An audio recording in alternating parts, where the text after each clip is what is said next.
जय श्री हरि, जय श्री राधे, जय श्री वृंदावन धाम, जय भारत भूमि, जय सनातन धर्म। श्रीरंगदेशिक गुरुं कमलानिवासं शेषाद्रि कृष्ण गुरुवेङ्कटसूरिवर्यम् श्रीभ्रमक्षठारि गुरुवर्य रमानिवासो श्रीमद्गुरुं वरदेशिकमाश्रयेऽहम् रघुकुल तिलक श्री जानकीनाथ भक्तं कमल नयन सूरे पाद पद्मभृङ्गम् बुधवर बहुमान्य राघवाचार्य वरे विनहित मनसं तं श्रीधरार्यं भजामि। गुरुर्ब्रह्मा गुरुर्विष्णु गुरुर्देवो महेश्वरः गुरुर्साक्षात् परब्रह्म तस्मै श्री गुरुवे नमः। तस्मै श्री गुरुवे नमः। अतुलित बलधामं हेमशैलावदेहं धनुज बन कृशानं ज्ञानिनामागम्यं सकल गुण निधानं वानराणामधीशं रघुपति प्रिय भक्तं वातजातं। आप समस्त उपस्थित रस रसिक कथा प्रेमी जन, प्रबुद्ध वर्ग, वृद्ध पितामह, माताएं, बहनें, बेटियां, युवा वर्ग सहित नौनिहाल बच्चों, दूर दराज से आए हुए अन्य उपस्थित सभी कथा प्रेमी जन, मैं पंडित राम नवल मिश्र व्यासपीठ की तरफ से आप सभी को सादर नमन करता हूँ, वंदन करता हूँ, अभिनंदन करता हूँ। आइए आज हम आप सभी के मध्य राजा भर्तृहरि की जीवन कथा प्रस्तुत करते हैं। हमें आशा और पूर्ण विश्वास है कि आपको बहुत भाएगा। चलिए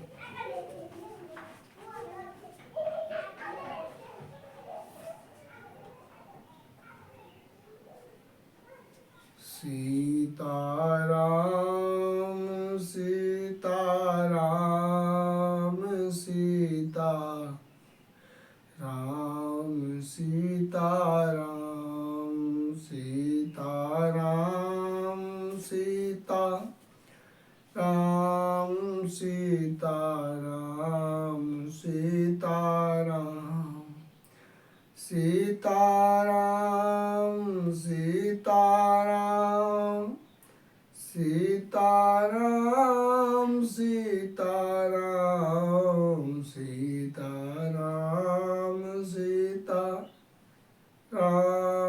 सीताराम सीताराम सीताराम सीताराम सीताराम सीताराम सीताराम सीताराम सीताराम सीताराम। बोले हनुमंत लाल की जय, अयोध्यानाथ की जय। आइए कथा की तरफ प्रवेश करें। एक गंधर्व सेन नाम के वैयाकरणी ब्राह्मण निवास करते थे। इनकी दो पत्नियां थी। बड़ी पत्नी से श्री भर्तृहरि जी का और छोटी पत्नी से श्री विक्रमादित्य जी का जन्म हुआ। मालवा के राजा श्री महेंद्रादित्य, जिनकी राजधानी धारा नगरी थी, पुत्रहीन होने के कारण अपनी पुत्री के पुत्र यानी दौहित्र विक्रमादित्य को और उनके सौतेले भाई भर्तृहरि जी को शिक्षा दीक्षा शास्त्रोक्त अपने यहाँ धारा नगरी में ही संपन्न कराई। पूर्ण शिक्षा पारंगत हो जाने पर मालवा नरेश ने विक्रमादित्य को अपना उत्तराधिकारी बनाना चाहा, परंतु विक्रमादित्य ने मर्यादा धर्म के अनुसार आग्रह करके अपने बड़े भाई भर्तृहरि जी को उत्तराधिकारी का भार सौंपवा दिया और स्वतः अपने नाना जी से आज्ञा लेकर प्रधानमंत्री पद पर आरूढ़ हो गए। देखिए आज का परिवेश और तब का परिवेश क्या था। लोग धर्माचरण करते थे, धर्म का पालन करते थे। बड़े भाई के होते हुए छोटा भाई राजा बने, राज सिंहासन संभाले नहीं, जबकि ये दोनों एक माँ के नहीं थे, लेकिन फिर भी धर्म का पालन इन्होंने समुचित ढंग से किया। जहाँ धर्म है वहीं धन है, जहाँ धर्म है वहीं विजय है, जहाँ धर्म है वहीं यश है, जहाँ धर्म है वहीं कीर्ति है, जहाँ धर्म है वहीं आप है, और जहाँ धर्म है वहीं कथा है। वृंदावन हलाल की जय।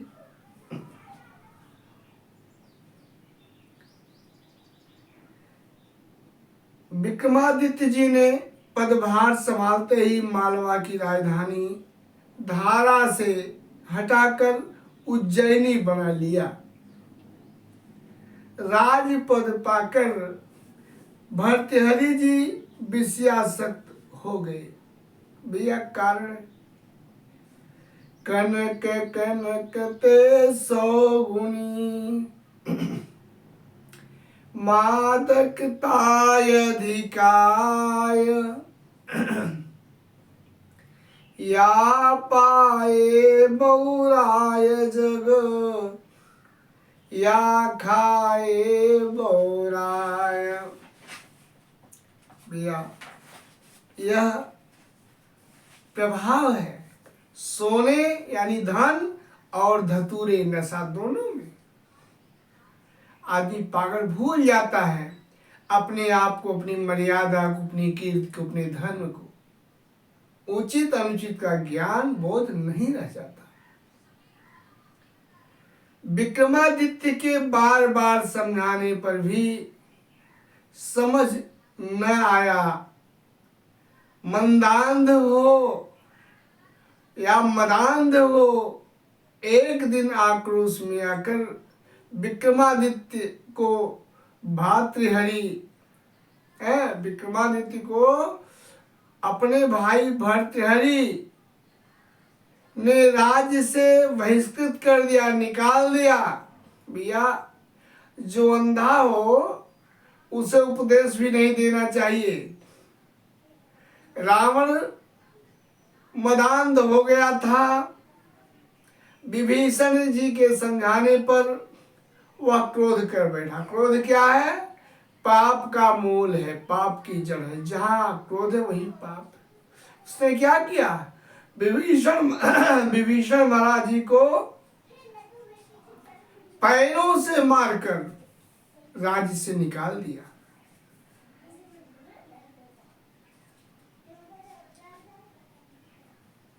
इधर भर्तृहरि जब मदांध हो गए मद में अंधे हो गए। उनके भाई विक्रमादित्य बहुत समझाने का प्रयास किए, लेकिन परिणाम क्या हुआ? क्रोध में आकर राजा भर्तृहरि ने अपने भाई विक्रमादित्य को राज्य से निकाल दिया। दुखी हृदय से विक्रमादित्य जी उज्जैन छोड़कर भारतवर्ष का भ्रमण करते करते पूर्वी भारत में अपना विक्रमपुर नामक नगर बसाकर रहने लगे। वही विक्रमपुर आज ढाका नाम से प्रसिद्ध है, ढाका नाम से जाना जा रहा है। इधर राजा भर्तृहरि और इधर राजा भर्तृहरि स्वतंत्रता पाकर विक्रमादित्य जब राज छोड़ दिए तो और स्वतंत्र हो गए। कोई बोलने वाला, रोक टोक करने वाला नहीं रह गया। तो राजा भर्तृहरि स्वतंत्र हो और भोग विलास में लिप्त हो गए, राज्य कार्य से विमुख हो गए, प्रजाएं निरंकुश हो गई, अराजकता और उच्छृंखलता ने राज्य पर अपना अधिकार जमा लिया। यही होता है, जब राजा पथभ्रष्ट हो जाता है तो प्रजाएं निरंकुश हो जाती हैं, उच्छृंखल हो जाती हैं, राज्य धीरे धीरे समाप्त हो जाता है या किसी और राजा के अधीनस्थ हो जाता है। यही हाल परिवार का है, यही हाल परिवार का भी है। राजा पूर्ण विषयी हो गए। एक दिन राजा भर्तृहरि के जीवन में भी एक घटना घटी। जिस अपनी रानी पद्माक्षी से प्रेमागोश में खोकर राजा भर्तृहरि सारा राज्य भार से विमुख हो गए थे, एक दिन राजा भर्तृहरि को एक ब्राह्मण द्वारा एक अमर फल प्राप्त हुआ, जो अक्षय यौवन प्रदाता था, जो अक्षय यौवन देने वाला था, जिसको ग्रहण करने से कभी व्यक्ति जरा नहीं होता, कभी बूढ़ा नहीं होता, सदैव युवा ही रहता। ऐसा फल था, उस फल का ऐसा प्रभाव था। तो राजा ने उस अक्षय फल को लेकर अपनी प्रिया पद्माक्षी रानी को प्रेम बस दे दिया। भाई जो जिसका प्रिय होता है उसे ही देता है। तो राजा भर्तृहरि अपनी रानी पद्माक्षी से बहुत प्रेम करते थे। वह फल ले जाकर राजा भर्तृहरि जी अपनी पत्नी पद्माक्षी को दे दिए।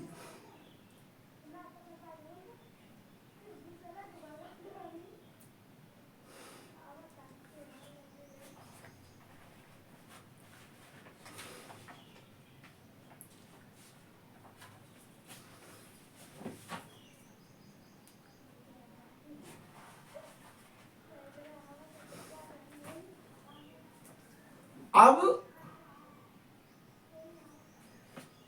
पद्माक्षी ने बड़े सहर्ष प्रेम से राजा के हाथ से फल तो ले लिया, लेकिन अब क्या होती है? एक बात याद रखिए, जीवन में स्मरण रहे, वासना एक ऐसी आग है जिसे कभी भी लगाना नहीं चाहिए।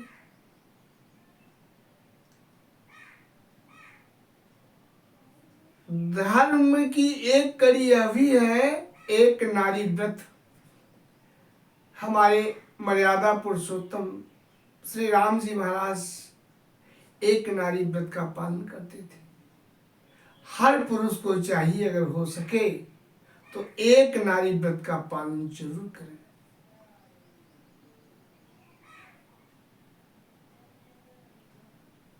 लेकिन मदान्ध होकर नहीं,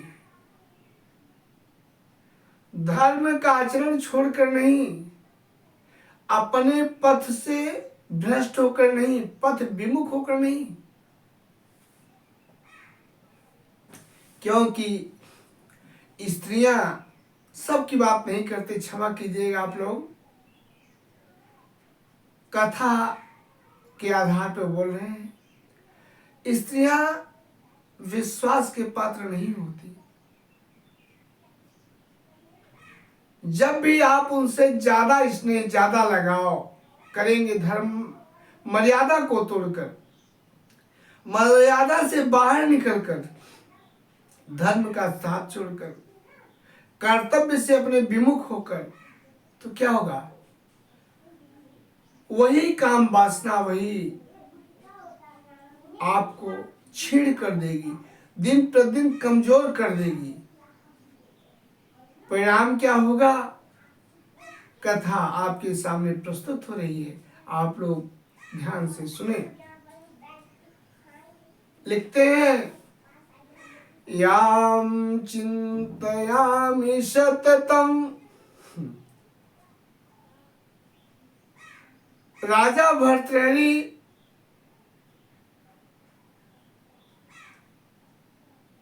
अपने राज्य की नर्तकी से प्रेम करते थे।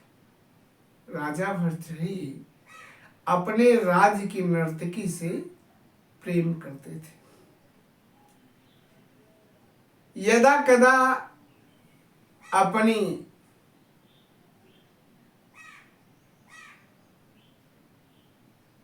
मनोरंजन कह लें, हाँ, मनोरंजन के लिए उस नर्तकी के यहाँ जाया करते थे।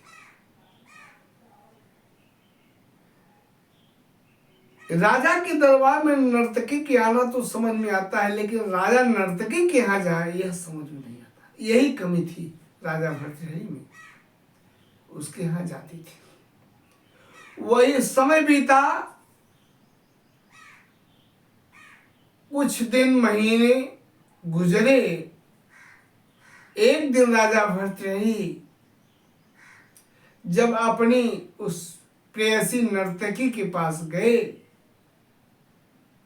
तो नर्तकी ने कहा, राजन, आज मैं आपके लिए वह अनमोल रत्न प्रदान करना चाहती हूं जो इस संसार में दुर्लभ है, किसी तरह से हाथ आया है। मैं चाहती हूं कि आप मेरे स्वामी हैं, आप मेरे प्रियतम हैं, और आप एक राजा भी हैं। आप सदैव युवा बने रहें, आपका सदैव मंगल हो, इसी कामना के साथ मैं एक अद्भुत वस्तु प्रदान करना चाहती हूँ। राजा ने कहा, ठीक है भाई, लाओ, दो। वही फल जो राजा ने अपनी रानी को दिया था, पद्माक्षी को, वही फल वह नर्तकी राजा के हाथों में प्रदान करती, दे देती है मुस्कुराती हुई। राजा फल देखिए, आश्चर्य का ठिकाना न रहा। अरे, मन में सोचते हैं, धक्का लगा, झटका लगा राजा के हृदय में, यह फल तो मैंने अपनी रानी को दिया था, यह इसके पास कैसे आ गया?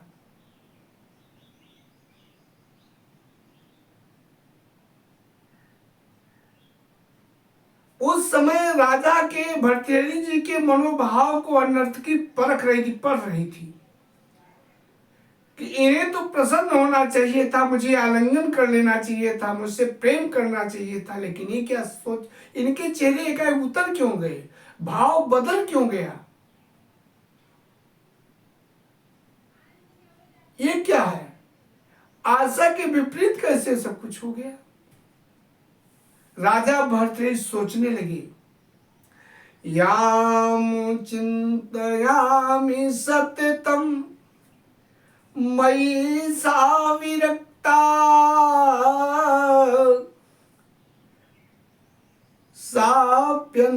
साप्यन्यमिच्छति जनम स जनो निसक्ता। अस्मत् कृते च परिशुष्यति काचिदन्या धिक्तां च तं च मदनं च इमां च मां च। अरे मैं तो अंधा हो गया, यह कहां से कैसे इसके पास आ गया। तुरंत राजा भर्तृहरि वहां से उठ चले। बहुत रोकने का प्रयास किया नर्तकी ने, महाराज रुकिए, महाराज रुकिए, मुझसे कोई अपराध हो गया क्या, कुछ भूल हुई क्या, कुछ त्रुटि हुई क्या, क्षमा करें।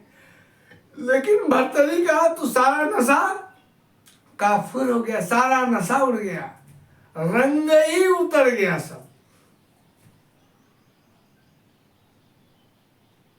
एक बात नोट कीजिए, यह शरीर के जो 10 इंद्रियां हैं ना, जब तक यह स्थिर है मन का कब्जा है, भाव है उसमें। लेकिन जिस दिन किसी इंद्रिय पर झटका लगा, किसी इंद्रिय पर बलात् एकाएक झटका लगा, मन परे हो जाता, दूर हो जाता है। इंद्रियां बलवती इतनी है, झटक देती मन को, भाग दूर हो जा। आज राजा भर्तृहरि जिस नर्तकी से प्रेम करते थे, आज उसकी एक नहीं सुन रहे हैं। हृदय पे झटका लगा, उन्हें चोट लगी, वासना को धिक्कार रहे हैं। अरे मैंने यह क्या कर दिया। आज हर पुरुष वासना में अंधा हो रहा है। ज्यादातर स्त्रियां वासना में अंधी हो जा रही हैं। अपने धर्म, अपनी मर्यादा, अपने लोकलाज सबको परित्याग कर, यहां तक कि अपने परिवार की भी मर्यादा को तार तार कर दे रही है। मैं सबकी बात नहीं करता, कथा कह रही, कथा के आधार पे, कथा को आधार मान के बोल रहे हैं।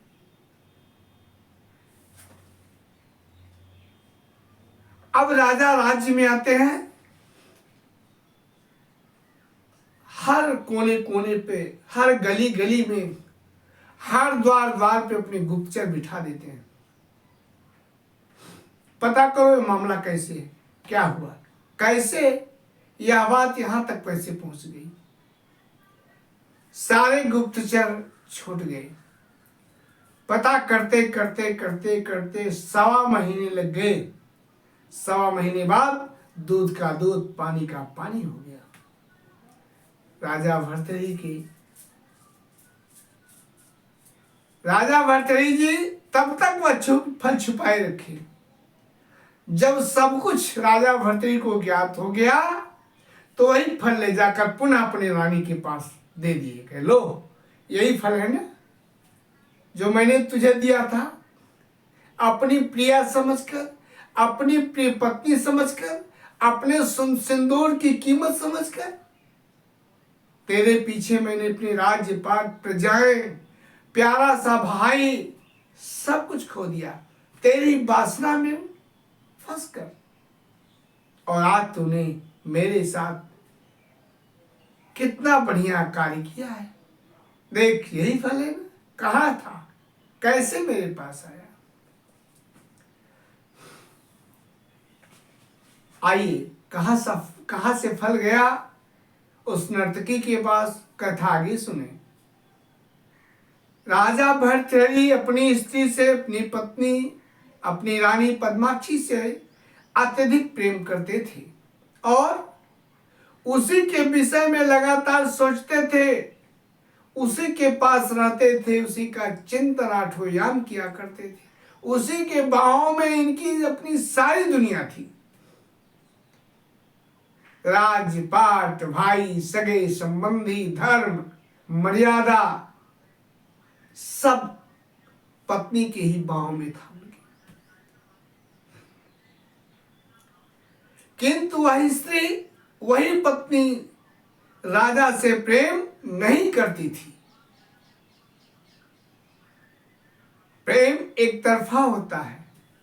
और एक बात जान लें, प्रेम एक तरफा नहीं होता। प्रेम की परिभाषा तो अनंत है, इस जीवा से नहीं हो सकती। कारण यह सुन लीजिए, जो चीज जो वस्तु जिसके लिए है उसे ही अर्पण करना चाहिए, नहीं तो परिणाम बुरा होता है। क्यों कहा गया, जाको कार्य वाही को छाज, और कर तो डंडा बाजे। आइए एक दृष्टांत सुनिए इसी पे। एक लकड़हारा था, उसके परिवार में कोई नहीं था, वह अकेला था। उसका साथी एक कुत्ता था और एक खर था, गधा जिसे आप लोग कहते हैं। लकड़हारे का कार्य था जंगल से नित्य लकड़ियां काटता और उसे अपने गधे पर लकड़ियों का बोझ लाद कर शहर में ले जाता, बेचता, उसी से उसकी जीविका चलती। कारण उसके घर पर उसके सिवा कोई नहीं था, इसलिए घर की रखवाली के लिए अपनी अनुपस्थिति में कुत्ते को पाल रखा था। यही 3 परिवार थे उसके अपने। जीवन बड़े प्रेम से गुजर रहा था, हंसी खुशी गुजर रहा था। एक दिन रात्रि से ही बारिश प्रारंभ हो गई थी और रिमझिम हल्की हल्की पूरी रात हुई। दूसरे दिन भी आसमान साफ नहीं था, सूर्य नहीं हुआ था, पेड़ सभी गीले थे। इसलिए उस लकड़हारे ने आज का कार्य रोक दिया कि क्योंकि पेड़ गीले हैं, उस पे चढ़ना, पेड़ पर लकड़ियों के लिए लकड़ियां भी गीली हैं, पेड़ गीले पेड़ पर चढ़ना भी खतरनाक है, भयानक। इसलिए आज का कार्य यहीं पर रोक दिया जाता है। कल पुनः जब दिन होगा, पेड़ सूख जाएगा, लकड़ियां कुछ सूख जाए, तब फिर कार्य प्रारंभ किया जाएगा। अपने गधे से कहा, भैया आज आराम कर लो, आज जंगल नहीं चलेंगे हम लोग, घूमो टहलो। उसने गधे के गले से जो फंदा लगाते हैं उसके अनुशासन के लिए कि यहाँ रह कहीं दूर न जाए, भागे ना, खोल लिया। कहा जाओ चलो खाओ, आज समय से आ जाना घर पे। कुत्ते के भी गले से जो जंजीर बांधी छोड़ दिया, बेटा आज मैं घर पे हूँ, रखवाली करूंगा, जाओ तुम भी, दोनों लोग घूमो टहलो, लेकिन संध्या से पहले घर आ जाना, देर मत करना। सूर्य ढलने से पहले दोनों लोग घूम टहल कर आ जाना घर पे। अच्छा, भोजन वगैरह मैं रखूंगा, बना के दूंगा, जाओ टहलो, ध्यान रहे, समस्या ना घर पे। दोनों लोग दोनों प्रेम से मालिक की जय जयकार करते मुस्कुराते चल दिए। यह बेचारा अपना पूरा दिन सर के घर के जो भी कार्य थे बिखरे पड़े इधर उधर, सारा कार्य संपन्न करता रहा। संपन्न करते करते शाम को थक गया, इतना थक गया उसको बुखार आ गया बेचारे को। धीरे धीरे जैसे हम लोगों का जीवन गुजर रहा है, धीरे धीरे संध्या, हर व्यक्ति के जीवन में एक दिन संध्या आती है भैया। जैसे प्रातः काल आता है वैसे संध्या भी आती है। प्रातः काल मतलब जन्म, संध्या मतलब मृत्यु।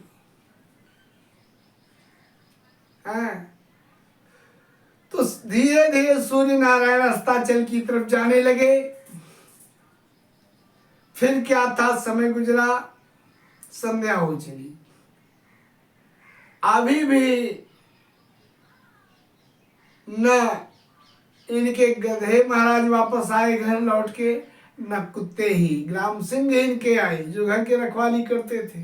दोनों टहल, ये दोनों टहलते टहलते प्रथम बहुत दिनों बाद छूट पाए थे। इतना मस्त हो गए, इतना मस्त टहलने में कि भूल गए, समय का कुछ बोध ही नहीं रहा, ज्ञान ही नहीं रहा जैसे परमात्मा ने हम लोग भेजा संसार में कि जाओ टहलाओ मौज करो फिर आ जाना समय से, है? और हम लोग इस संसार में आ गए, कोई बोध ही नहीं रहा, भूल ही गए अपने राजा के, अपने मालिक के उन बातों को भूल गए कि बेटा समय से वापस आ जाना। भटक रहे, यही हाल सब जीव का है। तो क्या हुआ, लगभग 2 घड़ी रात्रि व्यतीत हो गए, 3 घड़ी बीत गए। जब दोनों वापस नहीं आए तो बड़ा क्रोध आया। एक मोटा सा भोंगड़ा लेकर बैठा, जानते भोंगड़ा किसे कहते हैं? अरे मोटा सा बांस का टुकड़ा, हाँ, लेकर बैठा। कहा अच्छा आने दीजिए। लगभग 10:30 पौने 11 बजे का समय रहा होगा। दोनों डरते डर उनको बोध हो गई, जब रात्रि हो गई तो ज्ञान, अरे चलना है मालिक के पास। उन्होंने कहा था सूर्य अस्त होने से पहले आ जाना, हम लोग इतनी रात बीत गई, मालिक नाराज होंगे, ऐसा सोचे दोनों डरते डरते आए। और वह इतना क्रोधित हुआ, लकड़हारा, कहा आज न तुम लोग भोजन मिलेगा न जल मिलेगा, यही दंड है? बताओ, सुबह जाना है काम पे, जंगल में लकड़ी काटने के लिए, शहर भी ले जाना है बेचने के लिए, है? जब नींद ही पूरी नहीं होगी तो कैसे क्या होगा? ये दोनों घूम रहे हैं, बताइए कैसा काम चौपट कर रहे हैं। रहने दो, आज कुछ नहीं मिलेगा, दंड दिया जाएगा। जब ये दोनों आए, लकड़हारा कुछ नहीं बोला, न भोजन न पानी न बातचीत, कुछ नहीं। दोनों आकर अपनी अपनी जगह दरवाजे पर लकड़हारे के बैठ गए। लकड़हारा कुछ न बोला, न यहाँ तक गले फंदा भी नहीं, कुछ नहीं। और लकड़हारा जब देखा दोनों आ गए हैं तो भाई तबीयत खराब थी, दिन भर कार्य किया, बेचारा सो गया। इतनी गहरी नींद उसे लगी, तब तक कि कुछ चोर लकड़हारे के घर में सेंध काट लिए। और जब सेंध काटना शुरू किए तब तक गधे की निगाह चोरों पे पड़ गई। चोर आ गए, सेंध काट रहे हमारे मालिक के घर। गधे ने कुत्ते से कहा, रे भाई क्या देखते हो? दिन भर तो वैसे ही हम लोग, ना मैंने कोई ड्यूटी की है, ना मैंने मालिक का कोई कार्य किया, ना तुम ही किए हो। अब तुम्हारा कार्य कम से कम दिन वाला तो मेरा चला गया, लेकिन तुम्हारा तो रात वाला कार्य प्रारंभ है। इतनी रात को देखो, आवाज दो मालिक को, जागे, देखो चोर सेंध काट रहे हैं, अभी घुस जाए घर में, सारा मालिक का उठा ले जाएंगे सामान, तब क्या होगा? कुत्ते ने कहा, भैया जब भोजन नहीं तो ड्यूटी नहीं, जब भोजन नहीं तो कार्य भी नहीं है। जब मालिक नाराज है तो हम भी नाराज हैं। भाई हम तुम तो नहीं है, हम तो अपने समय से आए हैं, रात की ड्यूटी हम आ गए। लेकिन जब मालिक ने भोजन नहीं दिया, यानी जब वेतन नहीं तो कार्य नहीं। सीतरा जब भोजन नहीं, भाई हमारा भोजन ही वेतन है। जब भोजन नहीं तो भौंकूं क्यों, जाने तो नहीं जगाऊंगा, चला जाए मालिक का सब कुछ। बहुत करेगा, सब खदेड़ देगा, ही करेगा, फिर कोई दरवाजा मिलेगा। ऐसा उसने गधे से कहा। गधे ने समझाने लगा, भैया अरे इतने दिन तक पाला पोसा तुम्हें, तुम नन्हे थे तभी तुम्हें पाला है मालिक, है? पाला पोसा बड़ा किया, तुम पे उसकी बड़ी आशाएं हैं। इतने दिन तक तुम साथ रहे हो, उनका अन्न खाए हो, तो नमक कभी भी, नमक हरामी नहीं करना चाहिए किसी का खाकर, नमक अदा करना चाहिए। तुम बोलो, जगाओ। कुत्ते ने कहा, बड़े वफादार बनते हो, तुम ही जगाओ, तुम्हारा मालिक नहीं किया है, जाग रहे हो ना, तुम ही जगाओ, हम नहीं जगाएंगे, जाओ। गधा फिर समझाया, बहुत समझाया गधे ने, कुत्ता नहीं माना का ना ना ना, जब मैंने पहले कहा भोजन नहीं तब काम नहीं, मैं भूखा हूं दिन भर का, कुछ नहीं, चाहे चोरी हो चाहे जो भी हो, मैं नहीं बोलूंगा। गधा ने कहा ठीक है, तुम नहीं बोलोगे, चलो मैं ही शुरू करता हूं। अब गधा अपनी गर्दभ आवाज में चिल्लाना शुरू कर दिया, ही को चिल्लाया, इतना चिल्लाया, मालिक की बदमाश नींद खुली। मालिक ने कहा चुप, गधा कहीं का अभी आया है, आधी रात को भी चिल्ला, सोने नहीं दे रहा है, अभी बड़ी मार मारूंगा जान लो, कर फिर सो गया। फिर कुत्ते ने मुस्कुराया, गधेश का क्या हुआ जगाओ। गधा कहा भाई देखो मेरी बात नहीं समझ रहा मालिक, तुम बोलो तुम्हारी बात समझ लेगा, बोलो। कुत्ते ने कहा बड़े वफादार तुम जगाओ, वफादारी करो, हमें वफादारी नहीं करना है, जाओ जगाओ। कुत्ते से नहीं रह गया, कुत्ता फिर चिल्लाने लगा, गधा फिर चिल्लाने लगा। गधे की आवाज सुनकर वह लकड़हारा भन्नाया, चारपाई से उठा, अपने बिस्तर से उठाया, वही बांस मोटा सा बांस का टुकड़ा लिया और दौड़ता हुआ गधे को इतनी पिटाई किया, इतनी पिटाई किया, नाक से खून बहने लगा, गधे को गिरा, बेहोश हो गया। और मार कर जब पलटा तो क्या देखता, उसके घर से चोर भाग रहे हैं, खर खर का चोर भागना, 8-10 चोर भाग रहे हैं। अरे कहा ये आदमी इतने कहां भाग रहे हैं। जब घर के पीछे गया देखा तो मोटा सा सीन कट गया था। घर के अंदर गया, सारा सामान सुरक्षित था, अभी चोर घुस ही रहे थे। क्या घटना घटी, लकड़हारा आया, बहुत पछताया, बहुत पछताया बेचारा, नाहक मार दिया इसे। तो लकड़हारा जब गया अंदर, अपने सब सामान समेटने लगा, ठीक ठाक करने लगा, सेन को ढकने की व्यवस्था करने लगा, तो कुत्ता मुस्कुराते हुए कहा गधेश क्यों भाई क्या मिला है? अरे तुम नहीं जानते हो, जाको काम वाही को छाजे और करे तो डंडा मारे। मैं तुमसे पहले कह रहा था मेरा कार्य तू नहीं करेगा, मैं करूंगा, लेकिन तूने वफादारी दिखाई, मेरा कार्य किया, बदले में क्या हुआ, डंडा मिला, बेहोश, नाक से खून भी फेंक दिया है। जा, क्या मिला तुझे बेवकूफ कहीं का। बोले वृंदावन भाई लाल की जय। यही हाल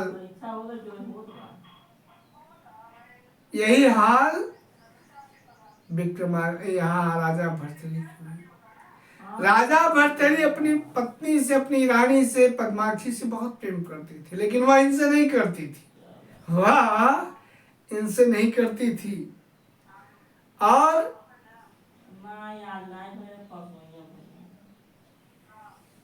वह तो अन्य व्यक्ति से प्रेम करती थी। किससे करती थी? उस राजा भर्तृहरि के राज्य में जो उनका कोतवाल था, राज्य कोतवाल, उससे प्रेम करती थी। और कोतवाल क्या करता था, वह भी रानी पद्मावती से प्रेम नहीं करता था, वह रानी को, पद्माक्षी को नचाकर किसी दूसरी स्त्री से प्रेम करता, जो वेश्या थी, जो पर पुरुषगामी थी, प्रेम करता था। और वह वेश्या भी इस कोतवाल से नहीं प्रेम करती थी।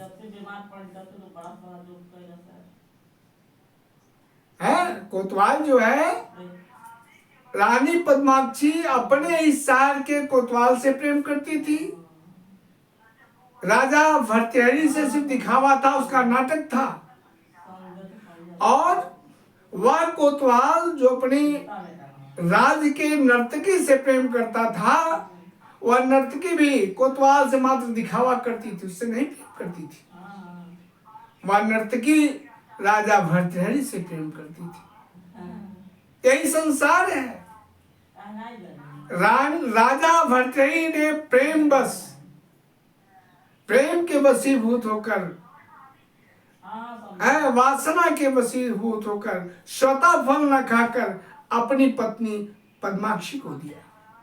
और पद्माक्षी भी वासना के वशीभूत होकर, स्वतः फल न खाकर, या राजा को देकर निवेदन न करके, बल्कि अपने प्रेमी कोतवाल को दे दिया कि मेरा कोतवाल स्वस्थ रहेगा, नौजवान रहेगा, युवा रहेगा हमेशा। कोतवाल भी खुद नहीं खाया, क्योंकि वह प्रेम करता था उस अपने राज्य के नर्तकी से, कि वह नर्तकी खा लेगी, सदा युवा बनी रहेगी, हमें आनंदित करती रहेगी। वो उठाकर नर्तकी को दे दी। और नर्तकी प्रेम करती थी राजा भर्तृहरि से। वह भी खुद नहीं गई, ना ना ना, मेरे प्रेमी, मेरे प्रियतम, मेरे सर्वस्व राजा भर्तृहरि हैं। वह सदैव युवा रहेंगे तो राज्य का भार भी अच्छी तरह संभालेंगे, मुझसे भी आजीवन प्रेम करेंगे। बोले इंद्रावन लाल की। भर्त कोतवाल लाकर वो फल नर्तकी को दिया और नर्तकी ने राजा को समर्पित कर दिया, दे दिया। और राजा जब फल पाए तो लाकर रानी के पास पहुंचे, कहे वाह, जिस रानी को मैंने आज तक टूट टूट कर चाहा, वही रानी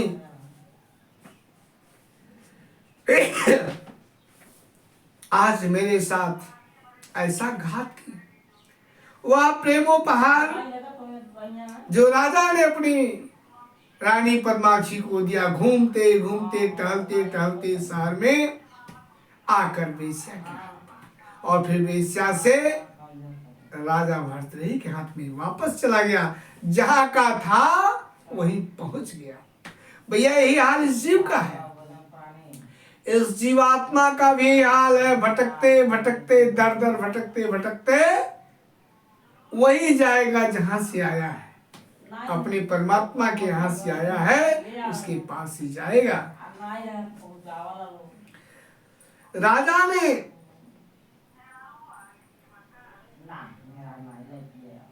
जब संज्ञान में लिया अपने सारे प्रेम प्रसंग का,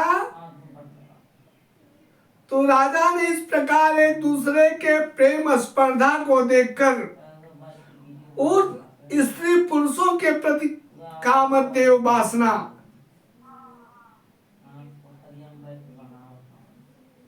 को फलीभूत हुआ देखकर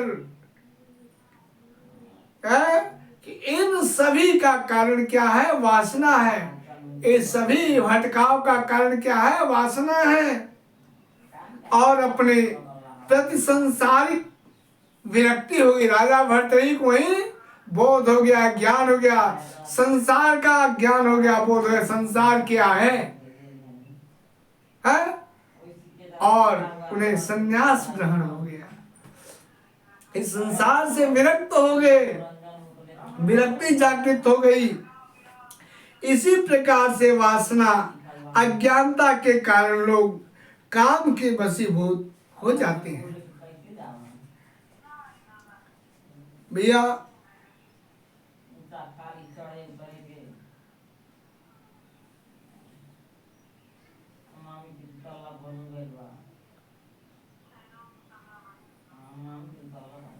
देखिए, सभागार, राजा भवन निर्माण सभागार क्या है? 16 खंबे हैं भैया। एक भवन में राजा के 16 खंबे, 4 द्वार, 8 बरामदा, या मत्तवारणी है। उत्तर दिशा संस्कृत भाषी कबीर, पूर्व दिशा प्राकृत भाषा, पश्चिम अभ्रंश कालिदास दंडी भवभूति आदि, घाघादि भावी कवि दक्षिण पैसाची भाषी कवि बैठते थे।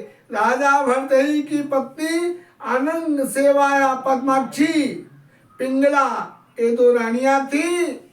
राजा ने पद्माक्षी के प्रेम संबंध को जानकर बहुत ही क्षुब्ध हुए, दुखी हुए। अंत में वह फल राजा भर्तृहरि ने स्वतः खा लिया। जब देखे संसार को, कई बात तेरी संसार स्वतः खा ली। जिनके लिए मिला था उनके ही पास आया। रानी पद्माक्षी लज्जित हो गई जब भेद खुला। इसी तरह से भैया, जब हम सब भी परमात्मा के पास पहुंचेंगे, मृत्यु का समय आएगा, तो हम लज्जित हो जाएंगे कि क्या करने आए थे, क्या कर रहे थे। लज्जा के सिवा कुछ नहीं होगा। पद्माक्षी का अंत क्या हुआ सुनिए। पद्मावती अंत में दुखी होकर, लज्जित होकर क्या की? आत्मग्लानि बस महल से कूद करके अपने आत्महत्या कर ली है। और हम भी आत्महत्या ही कर रहे हैं, हम सभी आत्महत्या कर रहे हैं। क्या है?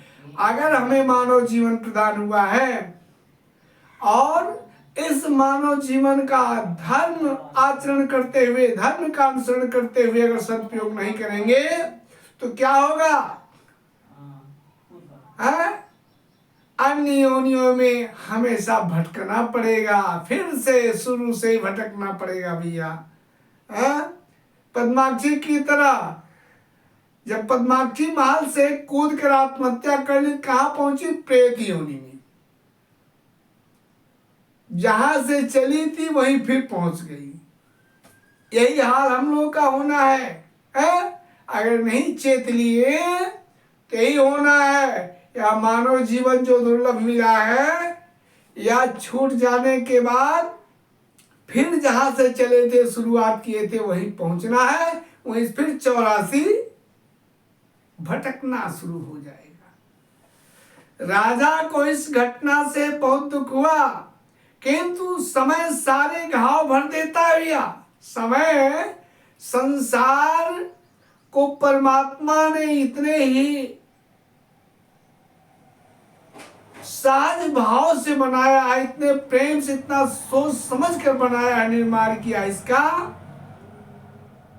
देखो उदाहरण है, अगर कहीं थोड़ा गड्ढा खन दीजिए यार, या जितना बड़ा भी गड्ढा खन दीजिए, समय लगेगा उतना, धीरे धीरे वह गड्ढा अपने अनुपात के अनुसार भर जाएगा।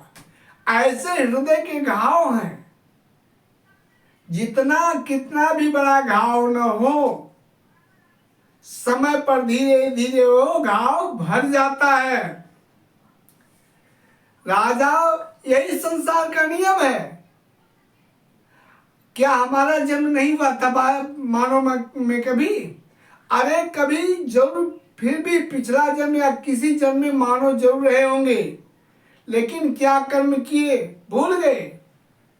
किसी को याद है? हमें तो नहीं याद है, आप लोगों को शायद याद हो। है? नहीं याद है ना?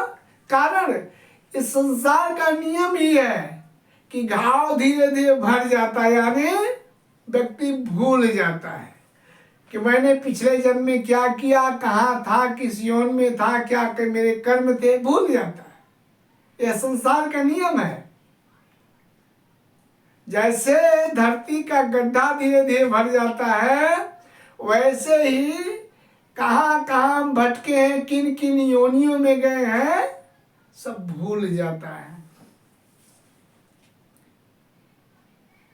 अब राजा भर्तृहरि धीरे धीरे घाव भर जाने पर अपनी दूसरी रानी रूपवती और पतिव्रता पत्नी पिंगला पर आसक्त हो गए।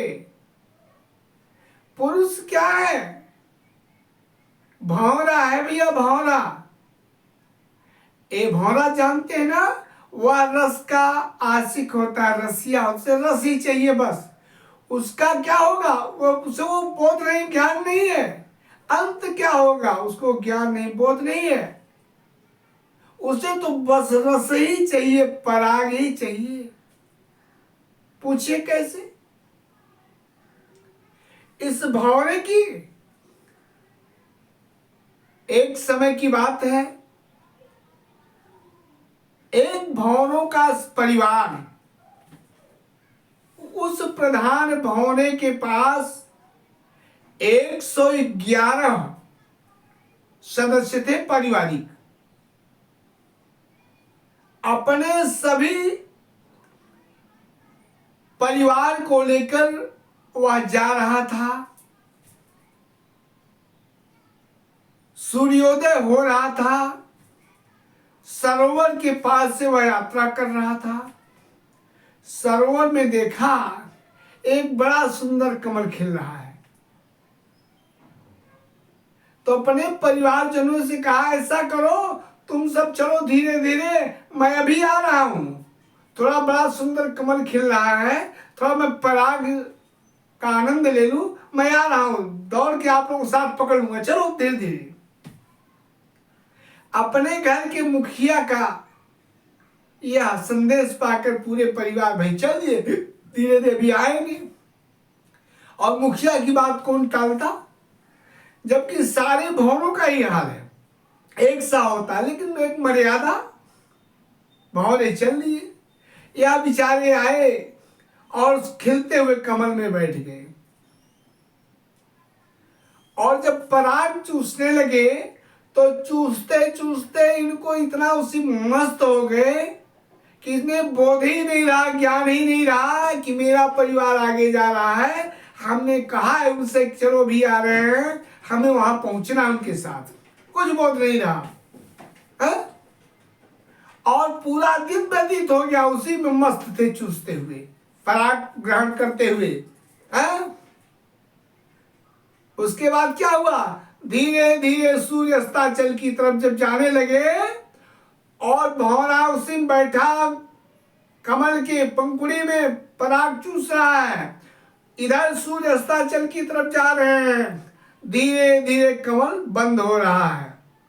ज्यो ज्यो सूर्य देव बैठ रहे हैं अस्ताचल तरफ, डूब रहे हैं, तुरंत कमल बंद हो रहा, कमल बंद होते होते होते ज्यो ही सूर्य डूबे कमल बंद हो गया।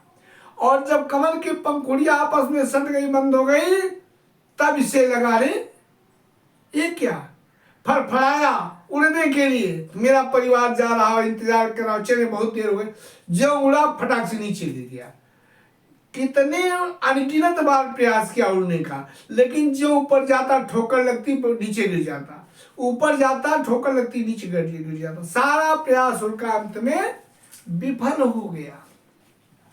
जब विफल हो गया तो बैठकर उसी कमल के कोष में बैठकर सोचने लगा। यही हाल हम सभी का है, हम सभी जीवात्माओं का ही हाल है? कि अपने परिवार संबंधियों से कह दिए थे जब आए थे, चलो हम आ रहे हैं, घबराओ नहीं, संसार ही है तो ना, संसार का थोड़ा रस ले लें, आनंद ले लें, हम जल्दी पहुंच जाएंगे, चलो साथ पकड़ लेंगे। लेकिन क्या है, आकर फंस गए, और जब फंस गए तो सोच रहे हैं अरे घबराओ नहीं, उम्र बीतेगी, वृद्धावस्था आएगा, है बुढ़ापा आएगा तो लेने कोई आएगा, चले चलेंगे। लेकिन क्या है, सोच रहा है उसी में, जैसे एक बुद्धिमान, एक योगी ऋषि जो अपने आप को जान चुके हैं, जो अंतर्मुखी हैं, वे सोचते हैं, उसी तरह भंवरा सोच रहा है कि रात्रि गमिष्यति भविष्यति सुप्रभातम् भास्वानुदेशति हसि शशि पंकजश्री इत्थं विचिन्त्य को शगते द्विरेफे हंत हंत नलिनी गजउजार। भंवरा सोच रहा है कि रात्रि व्यतीत होगी, सूर्यदेव फिर आकाश मंडल पे आएंगे, उदय होंगे। जब सूर्य मंडल आकाश पे होगा, सूर्यदेव आकाश पे होंगे, तो सूर्य की रोशनी जब इस कमल के पंखुड़ी पर पड़ेगी तो धीरे धीरे खिलेगी, और जब खिलेगी तो हम निकलकर भाग जाएंगे, अपने संबंधियों से मिल लेंगे। लेकिन क्या हुआ, रात्रि व्यतीत हुई, अभी प्रातः का सूर्योदय नहीं हुआ था, सूर्योदय होने में थोड़ा समय था, प्रातः काल हो चुका था, लगभग 4 बज गए थे सुबह के।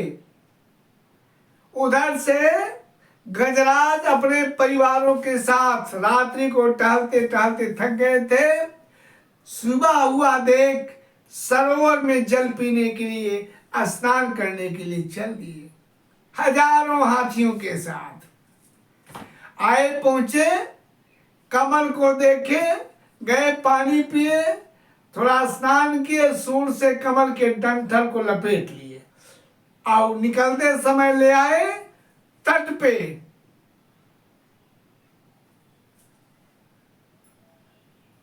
सरोवर के लाकर उठाकर कमल दंडल को पटक दिए और फूल पे अपना पैर रख करके मसल दिए। क्या हुआ? भंवरे जी उसी पंखुड़ी में इंतजार करते करते कि सुबह होगा, सूर्योदय होगा, कमल खिलेगा, हम निकल जाएंगे, परिवार जानों से जाकर मिल जाएंगे। लेकिन अपना सोचा कब भया, अपना सोचा कब भया, हरि सोचा तत्काल, बलि चाहत बैकुंठ पद, भेज दियो पाताल। अंतोगत्वा क्या हुआ कि भंवरे की आस के हृदय में ही रह गई और हाथी द्वारा उसका प्राणांत हो गया, कुचल दिया गया, मार डाला गया। यही हाल हम जीवात्माओं का होना है। अभी बैठे आशा कर रहे हैं कि वृद्धावस्था आएगी, भागवत सुनेंगे, चारों धाम सुनेंगे, कल्याण हो जाएगा, भगवान का विमान आएगा और ले जाएंगे बैठा की। क्या होगा? कहीं ऐसा न हो काल आ जाए और वही यमराज जी के दूत वही भैंसा आए और बालात खींचते हुए, लात घूसे लगाते हुए, घसीटते हुए ले जाए। भौरे वाली हाल होगी भैया। है? आइए कथा की तरफ।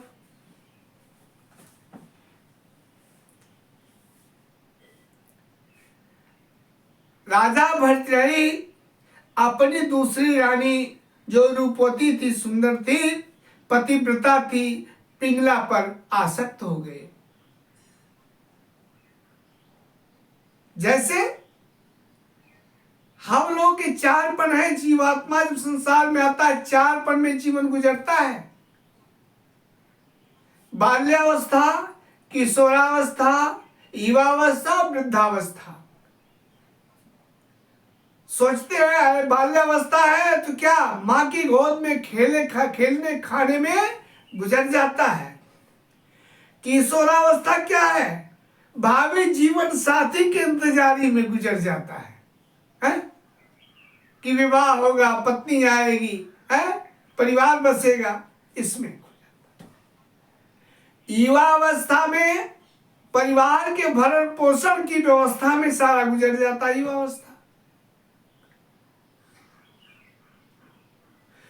और वृद्धावस्था जब जर्जर शरीर हो जाएगा तो पछताने की सिवा कुछ नहीं रह जाएगा। न जप होगा, न तप होगा, न दान होगा, न धर्म होगा, न तीर्थाटन होगा, है? कुछ नहीं होगा। तब क्या होगा? यहां तक कि कंठ भी धीरे धीरे जवाब दे देगा, कान भी जवाब देगा, नाक भी जवाब देगा, आंखें भी जवाब देंगी। न आप आंखों से भगवान का दर्शन कर पाएंगे, किसी मंदिर में जा पाएंगे, न कहीं कथा पुराण सुनने जा पाएंगे, न कहीं धर्म स्थल पे जा पाएंगे, न कानों में राम का नाम आपके आएगा, चूंकि कान बहरे हो जाएंगे, आंखें अंधी कुछ दिखाई भी नहीं पड़ेगा, कंठ रुध जाएंगे इसलिए राम का नाम भी नहीं आएगा, है? हाथ जर्जर हो जाएगा, दान भी नहीं दे पाएंगे, पैर जवाब दे देंगे, आप टहल भी नहीं, चल भी नहीं पाएंगे, है? कमर, शरीर, सब सारी इंद्रियां शिथिल हो जाएंगी, यहाँ तक बिस्तर सुट भी नहीं पाएंगे। तब क्या होगा? पछताने के सिवा कुछ नहीं होगा। यही चारपन है, यही चार पहर है जीवन की भी।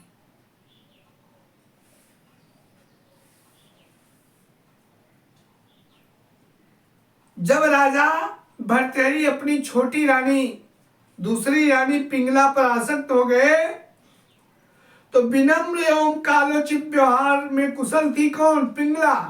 रानी पिंगला विनम्र थी, विनयी थी, है? और समय को जानती थी, समय के अनुसार व्यवहार करती थी, उसमें कुशल थी। वह शीघ्र ही राजा की प्रिय रानी बन गई, प्रियतमा बन गई। लेकिन विधाता ने तो कुछ और ही लिख रखा था। विधना ने जो लिख रखा उसमें किसका बस चलता है? संसार चक्र कुछ ऐसा है, दम दम पर रंग बदलता है भैया, दम दम पर रंग बदलता है। इसी निमित्त भैया इसी बीच एक घटना घट गई। विक्रमादित्य के क्षमा कीजिए, राजा भर्तृहरि के जीवन में दूसरी एक घटना घट गई। क्या हुआ? एक बार राजा भर्तृहरि वन में शिकार खेलने गए। वहां उनके एक सहयोगी शिकारी ने मृग का शिकार किया। उनके एक सहयोगी ने एक मृग का, हिरण का शिकार किया, मारा हृदय को। किसको? एक हिरण को वेधा, मारा। तो संयोग से उस शिकारी को एक सर्प ने काट लिया। जो ही वह इनके साथ का जो शिकारी था, जो हिरण को मारा, हिरण को उसका बाण लगा। जो हिरण धरती पर गिरा, उसके प्राण निकलने के पहले ही एक सर्प ने उस शिकारी को डस लिया। किसको? जो राजा भर्तृहरि के साथ गया था शिकार खेलने और जिसने हिरण पर आखेट किया था। परिणाम क्या हुआ? हिरण का प्राणांत हुआ, उधर शिकारी का भी प्राणांत हो गया, जिससे उसकी मृत्यु हो गई। राजा ने देखा, उसी समय मृग को तलाशते हुए उसकी पत्नी मृगी आ गई। एक तरफ मृग पड़ा, मृतशैया पड़ा है, उसकी लाश पड़ी है। दूसरी तरफ शिकारी पड़ा है, उसकी भी लाश पड़ी है। और मृगी जब आई घूमते घूमते अपनी पति की तलाश में, तो अपने प्रियतम, अपने पति, अपने उस मृग को मरा हुआ देखकर उसके मृत शरीर पर आकर क्या हुआ? गिर पड़ी और गिर करके अपने सिर को ही धरती पर पटक पटक कर वह भी प्राण दे दी। यह समाचार जब शिकारी की पत्नी को पता चला कि मेरा पति सर्प के दंश से, सर्प के काट लेने से मरा पड़ा है जंगल में, तो अभी अपनी पति को लेने के लिए आई और अपने पति के शरीर को ले जाकर विधि विधान से नहलाकर, चिता सजाकर, चिता पर रखकर, अपने भी 16 श्रृंगार कर कर, पिता के अपने सिर को गोद, क्षमा कीजिएगा, उस सिका अपने पति के सिर को गोद में लेकर जंघे पर रखकर उस चिता में आग लगा दी और स्वतः सती हो गई पति के साथ। यह सब देखकर राजा भर्तृहरि विस्मित हो गए। अरे यही संसार है, मेरे आंखों के आगे दो परिवार चले गए। वापस आकर राजा भर्तृहरि सारा वृत्तांत अपनी रानी पिंगला को कह सुनाया। रानी पिंगला ने शांति पूर्वक सुना और उत्तर दिया कि पतिव्रता स्त्रियां महाराज यही करती हैं। वे तो बिना अग्नि के भी सती हो जाती हैं, किंतु राजा भर्तृहरि को विश्वास नहीं हुआ। अपनी पत्नी पिंगला की इन बातों पे राजा भर्तृहरि को विश्वास नहीं हुआ। कारण यह संसार ही ऐसा है।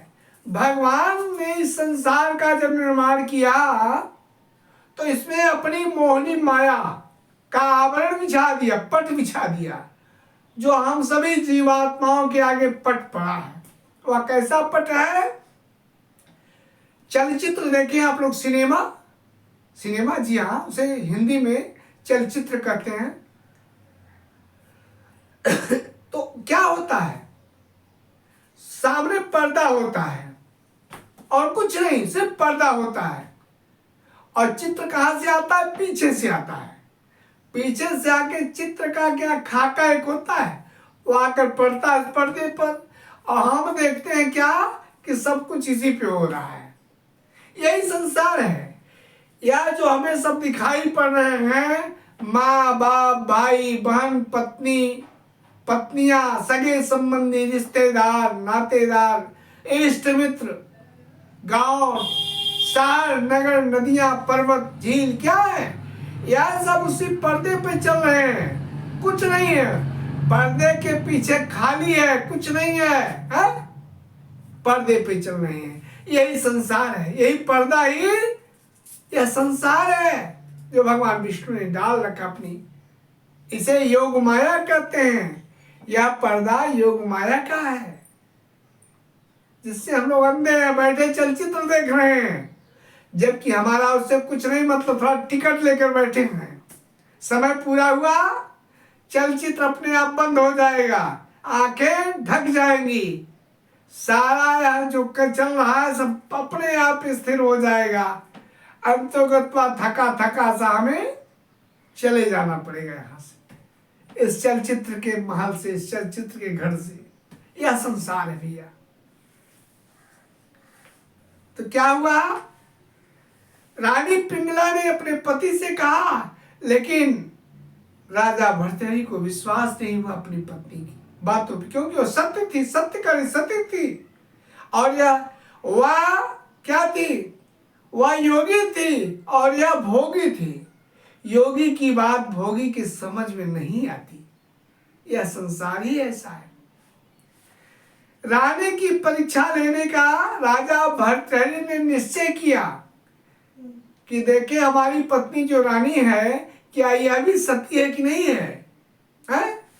राजा जब पुनः शिकार खेलने के लिए वन में गए तो एक अपने विश्वास पात्री सेवक से रक्त रंजित वस्त्रों को भेजकर, किसी और का जंगल में कपड़ा था, इन्होंने एक मृग का वध किया, उस मृग के रक्त में उस कपड़े को बढ़िया सान करके अपने अभिन्न मित्र से जो विश्वास पात्र था सेवक उसको दिए। ले जाकर रानी से कह देना, मेरी पिंगला दिखा देना कि एक बाघ द्वारा तुम्हारे पति का प्राणांत हो गया, बाघ ने पति को मार डाला, उसके कपड़े ले आए लो। राजा भर्तृहरि ने अपने विश्वास पात्री सेवक से रक्त रंजित वस्त्रों को भेजकर यह संदेश भिजवा दिया, कहलवा दिया कि वन में शिकार खेलते समय एक बाघ द्वारा महाराज भर्तृहरि मारे गए। सेवक द्वारा यह दुखद समाचार जब रानी पिंगला को प्राप्त हुआ तो रानी ने रक्त रंजित उन वस्त्रों को लिया और उन्हें पृथ्वी पर रखकर अंतिम बार प्रणाम किया और रक्त रंजित वस्त्रों पर सिर पटक पटक कर अपने प्राण दे दी। यह वृत्तांत जब राजा भर्तृहरि को ज्ञात हुआ, पता चला, तो उन्होंने शोक से अभिभूत होकर, द्रवित होकर, शोक से दुखी होकर राज सत्ता का त्याग करने का विचार किया। शमशान भूमि पर जहां पिंगला के शरीर का दाह संस्कार किया गया था, उसी शमशान भूमि पर पिंगला की अंत्येष्टि संपन्न करने के पश्चात राजा भर्तृहरि अत्यधिक शोक में ग्रस्त हो गए। नेत्रों से निरंतर उनके आंसू निकल रहे थे। शोकग्रस्त राजा भर्तृहरि विरह के सागर में डूबने लगे। एक दिन उनकी भेंट सिद्ध योगी योगींद्र गुरु गोरक्षनाथ से हुई। उन्होंने योग विधि से 25 पिंगलाएं उत्पन्न की जो परस्पर एक जैसी ही सभी दिखती थी। यह देखकर प्रभावित होकर राजा भर्तृहरि जी पूर्ण रूप से वैरागी हो गए। संसार की झूठी ममता छोड़कर शिव जी के अनन्य भक्त हो गए। हिमालय के पवित्र गंगा जी के तट पर गंगोत्री में जाकर अपनी श्रम्य कुटिया बनाकर रहने लगे। इधर जब विक्रमादित्य जी को राजा भर्तृहरि के राज्यपाट त्याग वैराग्य होने की खबर लगी, संन्यास ग्रहण की खबर लगी, वे अपनी राजधानी विक्रमपुर ढाका से उज्जैनी छोड़कर मालवा आ गए। तो यहाँ पर आकर देखा, पता चला कि राजा भर्तृहरि ने के वैराग्य लेने के बाद मालवा पर शकों ने अपना अधिकार प्राप्त के लिए जमा लिया है। भैया जब राज सिंहासन खाली होता है और राज निरंकुश हो जाता, कोई राजा बचता नहीं शासन करने वाला, तो पड़ोसी राजा जो दुष्ट प्रकृति का होता है सहयोग नहीं करता, बल्कि आकर अपना अधिकार जमा लेता है। जैसे आज भी है, कोई परिवार अगर उजड़ जाता है तो उसके परिवार के से संबंधित लोग जो उच्छृंखल होते हैं, दुष्ट होते हैं, आश्रित प्रवृत्ति के होते हैं, वह उसका सहयोग नहीं करते। वे आकर उस परिवार के जगह, जमीन जायदाद, घर द्वार पे, धन पे आकर अपना अधिकार जमा लेते हैं। आज भी असुरों की कमी नहीं, राक्षसों की कमी नहीं, दैत्यों की कमी नहीं है, बहुत भरे पड़े हैं। जब तक उनके कुकृत्यों का पता नहीं लगता वे संत बने रहते हैं, वे देवता बने, देवता का बाना उड़े रहते हैं, लेकिन उनके कर्मों के आधार पता लगता है कि यह नीच राक्षस है, दैत्य है। आज भी हमारे आपके बीच में है, हमारे आपके परिवार में ही है।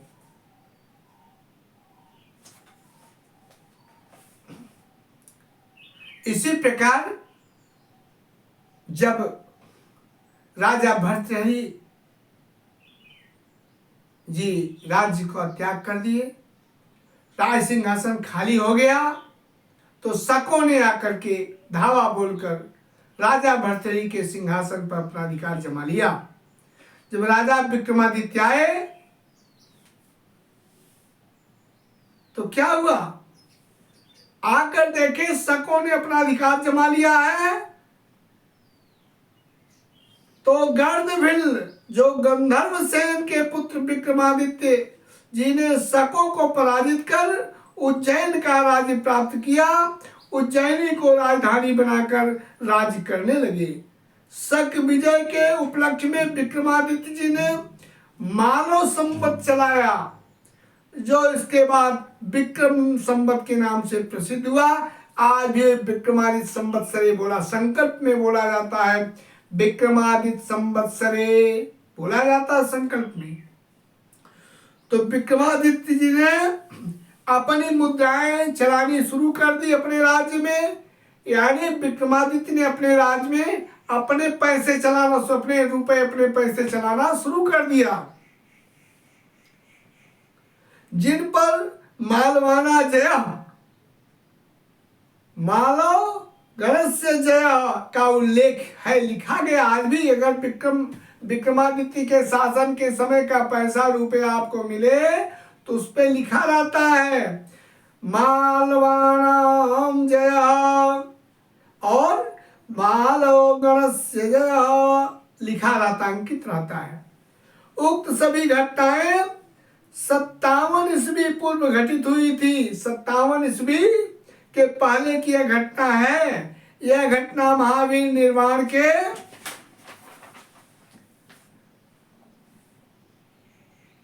470 वर्ष के पश्चात घटना घटित हुई है। महावीर का निर्माण काल 527 ईस्वी पूर्व माना जाता है। इस प्रकार विक्रमादित्य का काल 57 ईस्वी पूर्व मिलता है। राजा भर्तृहरि वैदिक धर्म के अनुयायी शिव भक्त थे। बोले वृंदावन लाल की जय, बाबा भूतनाथ की जय। गंगा तरंग रमणी जटा कलापम, गौरी निरंतर विभूषित वाम भागम, नारायण प्रियमनंगमलापहारम, वाराणसी पुरपतिं भज विश्वनाथं, सानन्दमानन्दवने वसन्तं, आनन्दकन्दं हति पापवृन्दं, वाराणसी अनाथ मनाथ नाथं, श्री विश्वनाथं शरणं प्रपदे। श्री विश्वनाथ जी को प्रणाम करते हुए अपनी वाणी को ही विराम देते हैं। यह कथा ही विराम होती है। अगली कथा के लिए आप लोग सादर आमंत्रित हैं। फिर कथा में आप लोग आइएगा, कथा का श्रवण कीजिएगा। तब तक के लिए जय श्री हरि, जय श्री राम, जय वृंदावन धाम, जय भारत भूमि, जय अयोध्यानाथ, जय अयोध्यापुरी, जय सनातन धर्म। सर्वे भवन्तु सुखिनः, सर्वे सन्तु निरामयाः, सर्वे भद्राणि पश्यन्तु मा फलेषु दुर्भाग्यं भवेत्। ओम शांति शांति शांति सुशांति भवतु।